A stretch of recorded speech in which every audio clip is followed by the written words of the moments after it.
श्रीराम समर्थ. सुस्वागतम. हिंदू जागृती न्यास व श्री घंटाळी देवी संस्थानच्या प्रभाते मनी या कार्यक्रमात डॉक्टर अश्विनी बापटचा सस्नेह नमस्कार. श्री ब्रह्मचैतन्य महाराज गोंदवलेकर प्रवचने. 7 जुलै. मूल होऊन भगवंतापाशी जावे. या जगात कर्माशिवाय कोण राहतो? पण कर्म यथासांग होत नाही याचे कारण आपण कर्म कशा करता करतो याची जाणीवच होत नाही आपल्याला. अधिष्ठानाशिवाय कर्म साधत नाही. मालक पाठीशी असला की कर्म करणाऱ्याला जोर येतो. काही चांगली कर्ममार्गी माणसे भक्तिमार्गी लोकांना नावे ठेवतात. भक्तिभावाने जो राहतो तो दुसऱ्याला नावे ठेवीत नाही. मी कोण हे जाणायला ज्ञान आणि भक्ती लागतेच. तसेच ब्रह्मसत्यम जगन मिथ्या म्हटले तरी त्याचा अनुभव येण्यासाठी कर्म करावेच लागते.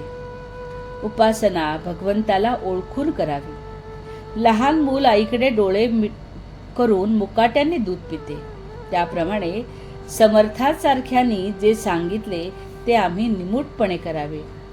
डोळे मिटून जितके काम होईल, अंधश्रद्धेने जे होईल ते अभिमानाने ज्ञानाचे डोळे उघडे ठेवूनही नाही होणार. मूल होऊन भगवंताला ओळखावे. त्याला अडचण एकच असते, माझे शहाणपण आड येते. भक्त मुलासारखे वागतात म्हणून त्यांचे लाड देव पुरवतो. कुणी असे म्हणतील की भगवंताची आणि आमची ओळख नाही, तरी त्याची आम्ही कशी पूजा करावी? त्याला ओळखल्याशिवाय मी भजन करणार नाही हे म्हणणे वेडेपणाचे आहे.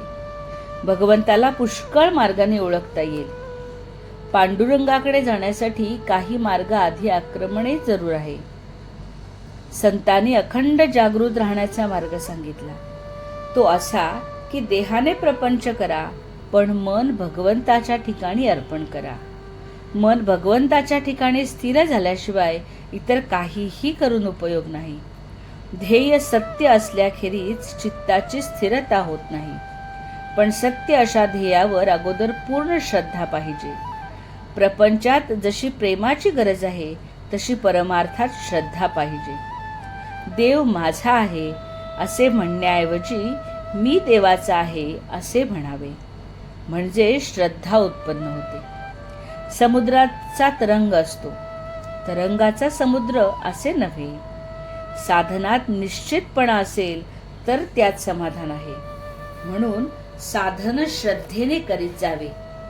जशी मुंग्यांची राणी जागेवरून हलवली की तिच्या मागे असणाऱ्या हजारो मुंग्या तिच्याबरोबर नाहीशा होतात, त्याचप्रमाणे एक देहबुद्धी काढून टाकली की आपल्या मनात उठणारे हजारो संकल्प नाहीसे होतात.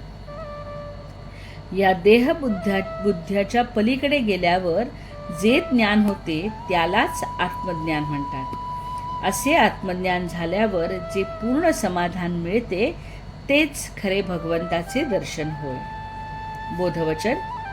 भक्तिमार्ग हा प्रेमाचा मार्ग आहे.